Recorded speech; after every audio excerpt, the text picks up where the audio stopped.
Well, thank you for that very nice introduction, and I want to thank the Carlsberg Foundation and the University of Copenhagen and Politiken for inviting me here. And I want to thank all of you for being here because the competition is stiff.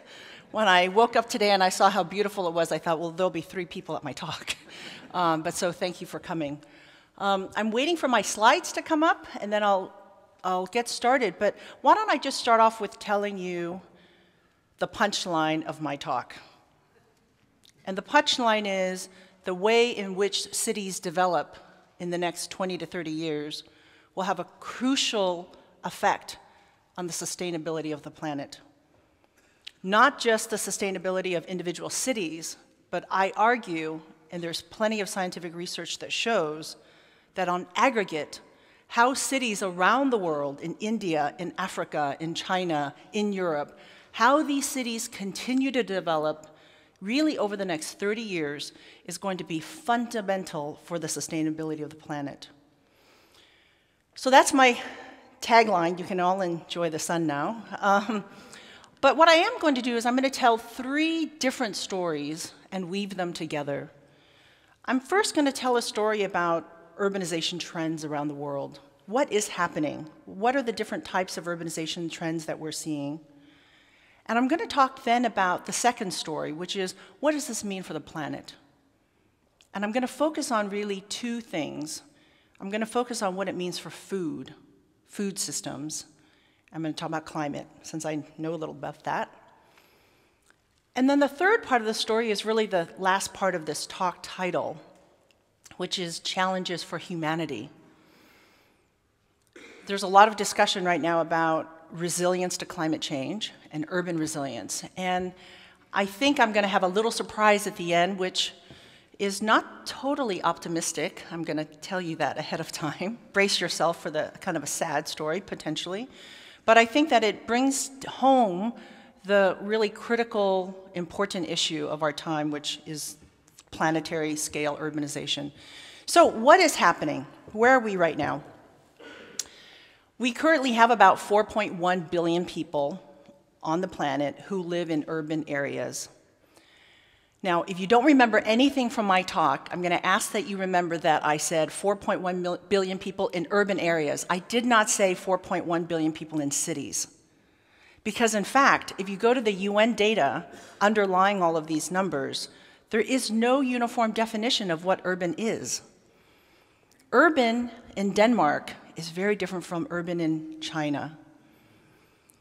My favorite definition of urban comes from India. It's really not my favorite, but you'll understand why. In India, the country defines a place that is urban if 75% of the male population is engaged in non-agricultural economy. So those of us women, it doesn't matter what we do, apparently, but as long as 75% of the men are engaged in non-agriculture, it's an urban place. There are other countries that describe urban, they define urban as places that have electricity. So it doesn't matter how many people you have, as long as you have electricity, you're urban. So if you don't remember anything else, just remember that urban means a lot of different things. In some places, it means places that have 2,000 people. In other places, it just means if your men are engaged in non-agriculture. Where are we going into the future? Well, by 2050, we're expected to have about 6.5 billion people in these urban areas. The rate of this change is remarkable. It's remarkable not only because of the population numbers, but what I'm going to talk about today primarily is what this means for the transformation of land, what this means for the transformation of the planet. So one thing to keep in mind is that urbanization is really concentrated in just a few places, or the growth in urbanization. About 1/3 of the future urban growth population between now and 2050, about 1/3 is going to be in one of these 3 countries: China, India, and Nigeria. So what happens in these countries will be really important for the rest of the planet. Now, what's happening in China, India, and Nigeria, though, are very different stories, or very, very different trends. For those of you who've been to China in the last 20 years, you will know that China has been embarking on an urban revolution that is unprecedented in history. So I'm originally from Hong Kong, and I immigrated to the US when I was 5.5. And after we immigrated to the US, we would go back to China, to southern China, to visit my relatives. And I remember going there in the 70s and 80s, and we'd bring bicycles and refrigerators, for our relatives, because they didn't have very much. Fast forward to the 90s, when I was a graduate student, and suddenly they were giving me things, because they were making all these things. This transformation is amazing. But what's interesting about China is about almost done with its urban transition. So if you look at these data, you'll see that China, by the middle of this century, more than 75% of its population will be living in urban areas. And so when you think about the land, the buildings, the houses, the schools, the hospitals, they will already be built by 2050. So you have places like this. This is Shanghai in the 70s and Shanghai today, cities that are rapidly changing. But the case of India is very different. India, by the middle of this century, will only really just begin its urban transition. It's just ramping up. And in fact, urbanization in India is basically lots of towns and villages that are expanding. It's not this large-scale development that you see in China. It's a very, very different process. It's a very different scale. A lot of it is informal. But the key point to take away here is, by the middle of the century, just barely half of its population will be urban. And so you can imagine that just as China is done building its buildings and high-rises and streets and highways, India will be now the global demand, primary global demand for these resources. Now, the story of urbanization globally is a very, very complex one because there isn't one story, actually. There are thousands of different stories, and I just showed pictures of Shanghai, what it looks like over a 30-year period. Here's a picture of India, a picture from Africa. I want us to remember that 1 out of 3 urban people who live in urban places or urban dwellers, 1 out of 3 don't have access to electricity, don't have access to clean water or sanitation. And most of this is concentrated in South Asia, but also in Africa. So when we think about urbanization, it's not just gleaming high-rises and a lot of electricity. We see a lot of variation in urbanization all around the world. Now, when I give talks and I ask people, what do you think when you think about urbanization? What's the image that comes to mind? And I ask people to describe it. Often, they will describe something that looks like this. They won't have this picture, but they're describing that it's really dense, it's a lot of people, it's congested. This is the image that comes to mind, something that looks like Tokyo. In reality, urbanization around the world, these are places I've worked around the world, in Turkey, in Vietnam, in India, in Jordan. In reality, urbanization looks much more like what's happening here in Copenhagen. It's more low-rise, and it's not only not very high-rise, it's not very modern. So the process of urbanization that's happening around the world is not a single story. There's not a single trend. And again, a lot of it is not just about high-rises. One trend that is happening, that we're seeing all around the world, is the development of houses like this. So I use this picture in my classes at Yale, and I ask my students to tell me where they think this picture is taken. I should say that Yale has a 2% acceptance rate. So, our students are, we think, quite clever. But every student that I've asked, well, not every, but most students will say, this is Southern California.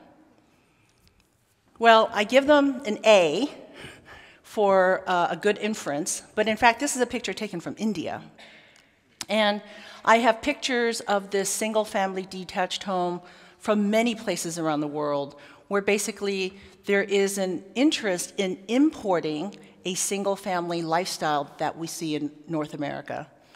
And so, in fact, this is another picture, not mine, but picture taken from National Geographic, where the single-family home, this is now in China, this is now quite a dominant style of urban development, especially of suburban development around the world, especially right outside of the city center. So one of the key trends that we are seeing around the world is a trend of declining densities.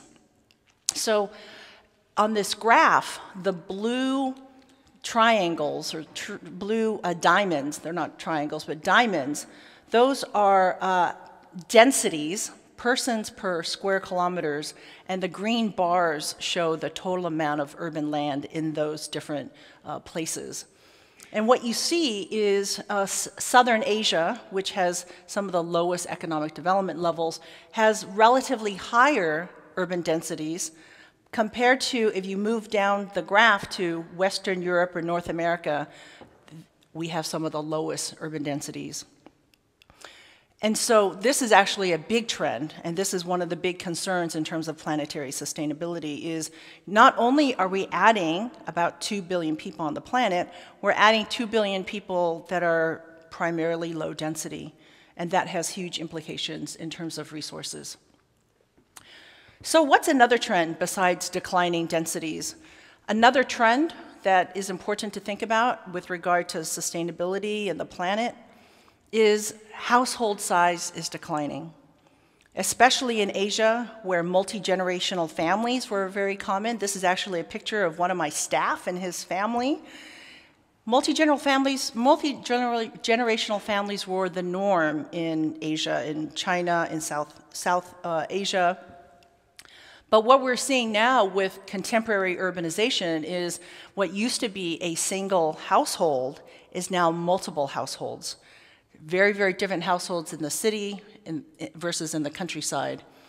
And so this other trend of declining households, plus the fact that we have more people living in urban areas, means that we actually need to build a lot more homes and a lot more space for these people.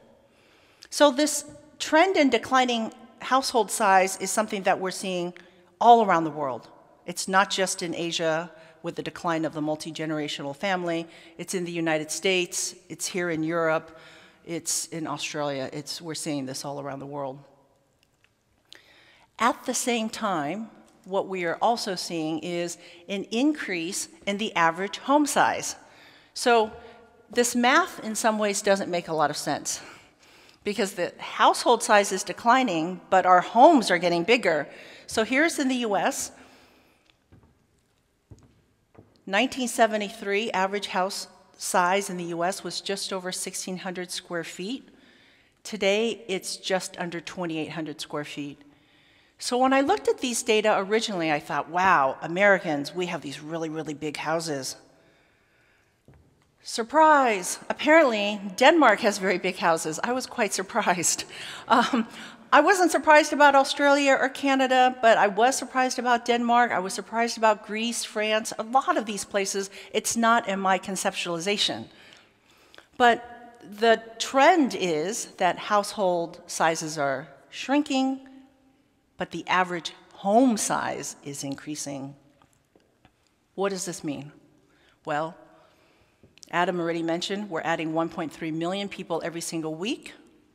Well, we need to house those people. They need roads, they need hospitals and schools.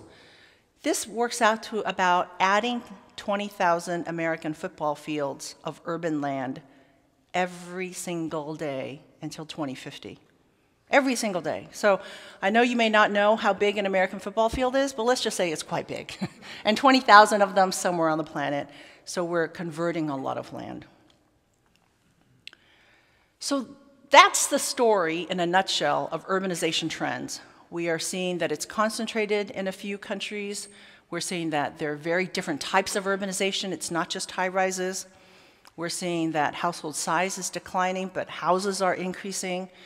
What does this mean for the planet? Well, I'm going to start off with talking about energy and emissions, because I mentioned that densities are declining, and this is probably one of the biggest concerns. So this is data and some work done by Peter Newman and his group, where basically they looked at transport energy use for different cities around the world and mapped that onto population densities. So here you can see that the city where I'm from, Hong Kong, does really well. So very high per capita urban density. But if you've been to Hong Kong, you will know that you wouldn't want to drive in Hong Kong. And so that's why also there's very little transport-related energy use. But if you look at American cities here, all these yellow American cities, Houston, Phoenix, Detroit, Denver, Los Angeles, San Francisco, all of these places have very low population densities, but very high energy use for transport. And that makes sense, because if you live in California, you know that you can't do anything without a car. It's very difficult to walk and go get a carton of milk or walk to even your local store, because there really aren't that many. The way in which cities are designed in contemporary cities in the US, they're really single-family detached homes that don't have the mixed uses that you see often in places like Copenhagen. So this declining density has a really, really big impact on transport energy use.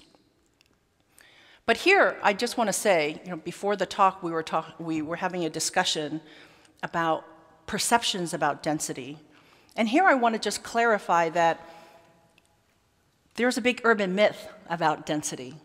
And that is, people think that you can achieve density only by building high-rises. And if there's only the second thing you remember from my talk, I hope you remember that actually some of the most dense places on the planet, some of the most dense cities, are not cities with a lot of high-rises. They're, in fact, cities like Copenhagen, like Paris, where the buildings are relatively low, but there's a lot of mixed use, so that people can actually walk to the services that they're interested in. They can walk to go to the grocery store, to the bookstore, they can walk to work. And so density is not achieved only by high-rises.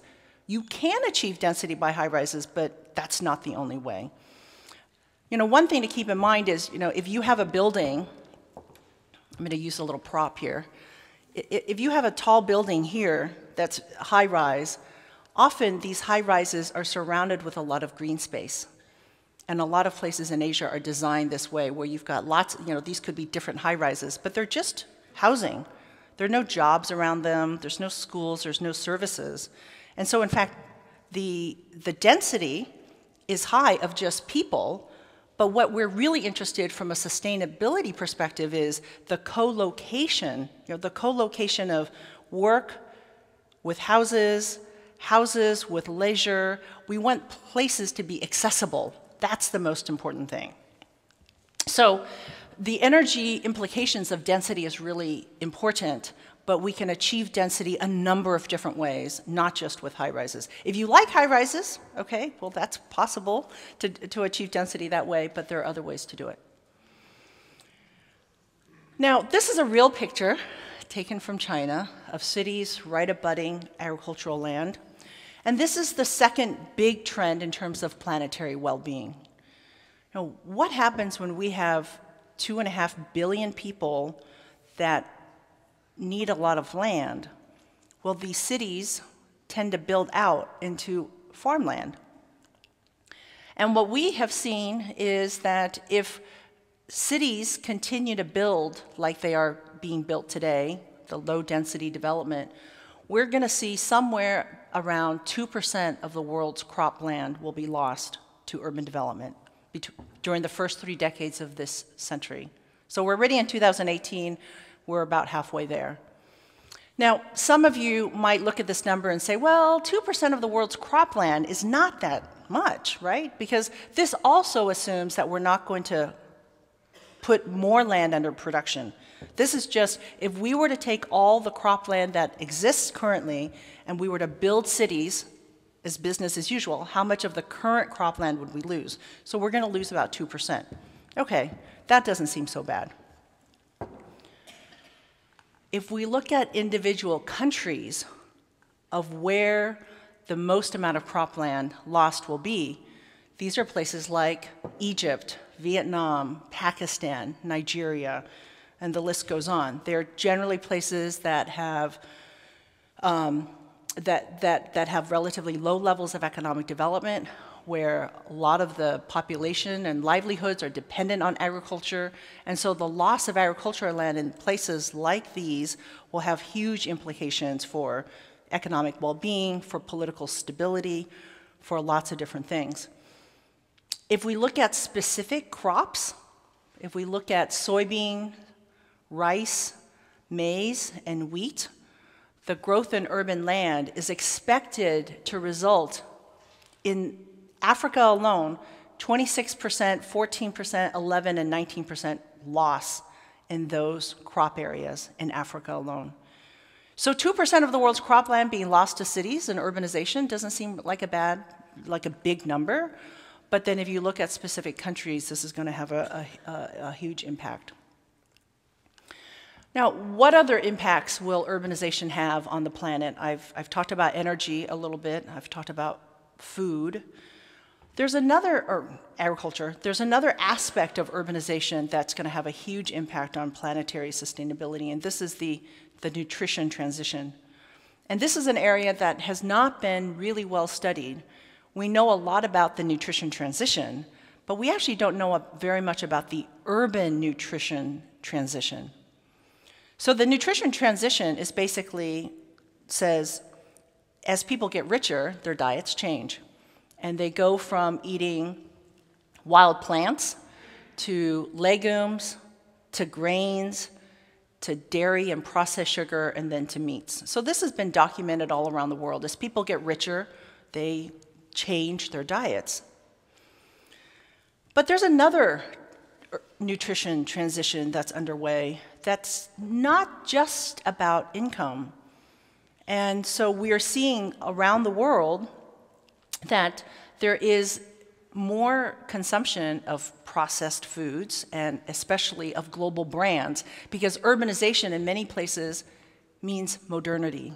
And modernity means going from tea to coffee, going from vegetables to meat. So we're seeing, for example, that the consumption of meat in China has increased significantly, especially the consumption of pork. This has a direct impact on ecosystems and forests very far away from China. So China's importing a lot of its soybeans. It's also importing a variety of soy from the US as well. So there are now studies that show that the increase in meat consumption in China is actually linked to land conversion in other parts of the world. There's another urban nutrition transition. It's not just going from grains to dairy and processed sugar. It's fascinating. These are data from lots of different countries around the world. And on the x-axis, this is the percentage of food that's consumed away from home. And on the y-axis is the percentage of urban population. The fascinating thing here is, as the society becomes more urban, people eat more food away from home. And there's a lot of reasons for this. Part of the reason is you have two persons working outside of the home. There's not one person able to cook all the time. It's also that in cities, it's more convenient to buy prepared foods or processed foods.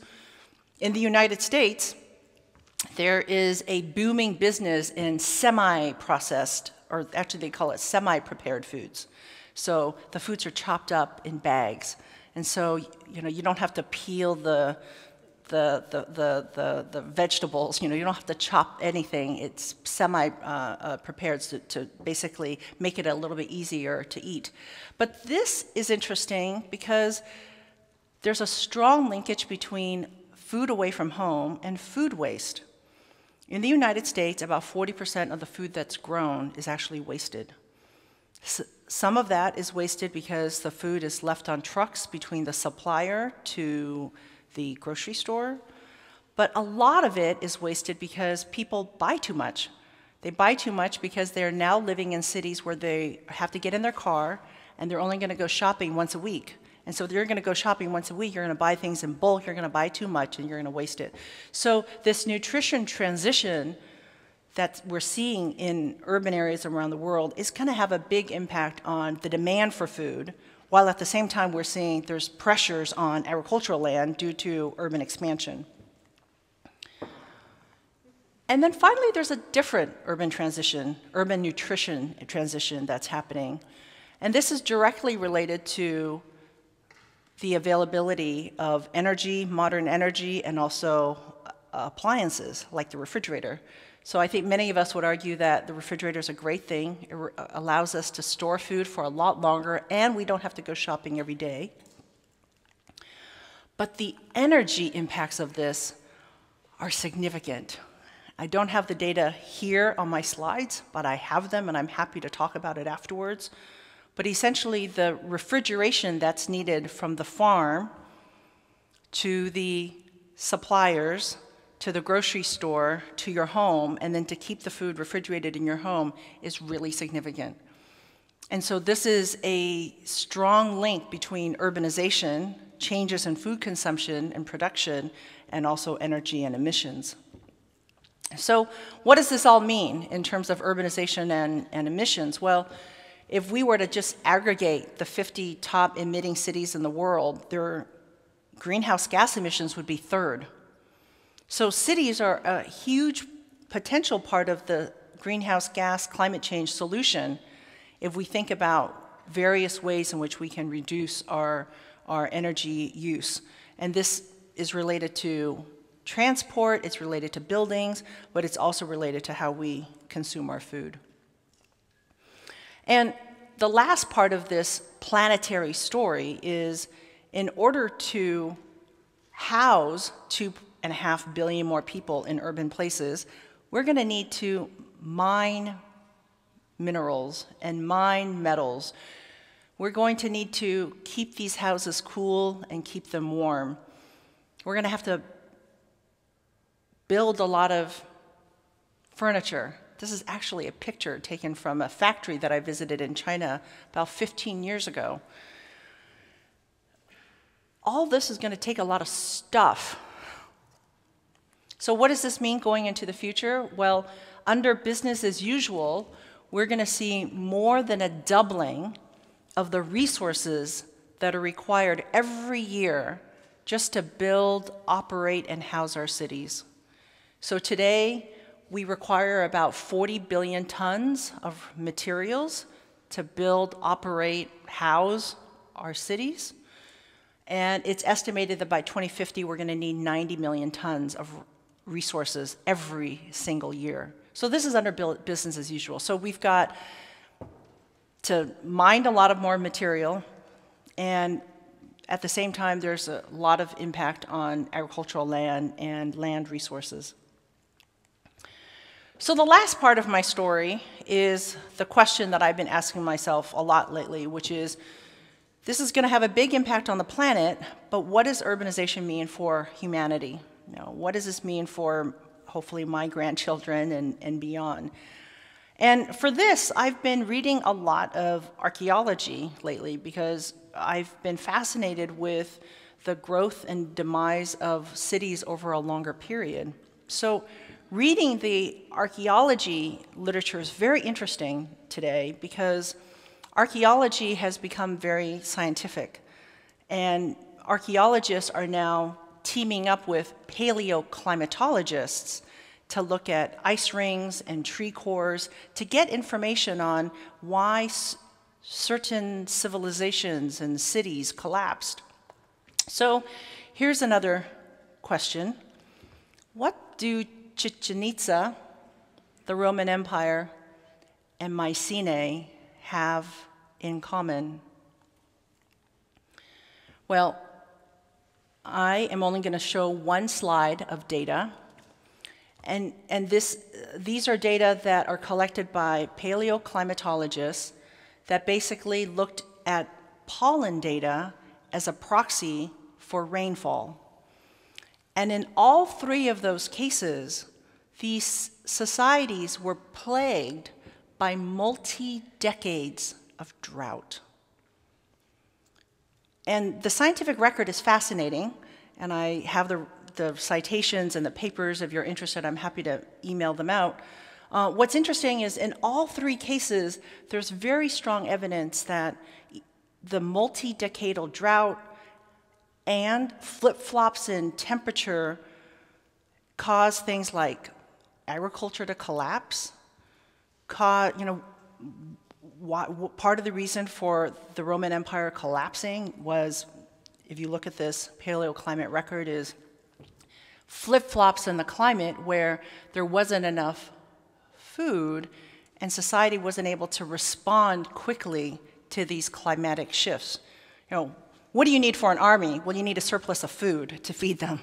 So that's the very first thing. And so if there are instabilities in the climate system that threatens agriculture, that essentially threatens an entire empire.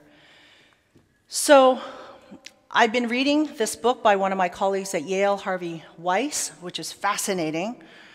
Harvey and his archaeological colleagues have 9 cases from around the world where these are partnerships between archaeologists and paleoclimatologists where they've been able to show that these societies and civilizations collapse because of these multi-decadal and in some cases multi-century drought.